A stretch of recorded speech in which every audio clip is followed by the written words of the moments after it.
Any thoughts on things that are rarely discussed in typical conversation that maybe we want to consider about it, cannabis industry?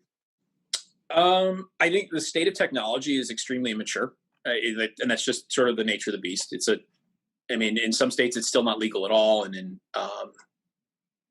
in other states it's only been legal for a very short period of time. So there's not been an opportunity. Like ancillary services don't generally, I think, bloom until like in a black market. So we wouldn't have ever, and we still wouldn't sell our software to someone who isn't licensed.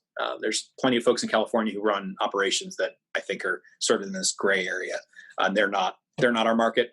But as things legalize, you see them pop up. But we just haven't had enough time to really get technical maturity in the industry. So the state traceability systems we integrate with, the menu systems and all these other things, this isn't really a judgment. They're just not where you might find similar products in other industries. So, Microsoft has been around for 40 years. Apple's been around for 40 years. Google's been around for 30.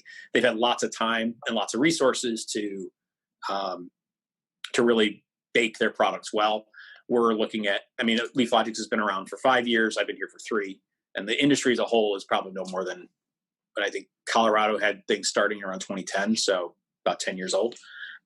Just not nearly the same amount of time. So the state of tech when you walk into the industry, or even maybe not, like maybe ancillary services as a whole looks a little different than you might find in the rest of the world. But it is rapidly changing as more folks, I guess, are familiarized with what's going on. They come over from other industries and bring their expertise from outside of cannabis into it. If you've enjoyed this content, please subscribe. Your support helps ensure that we can bring you additional great technology professionals who are passionate about helping you become a great tech pro who's in high demand.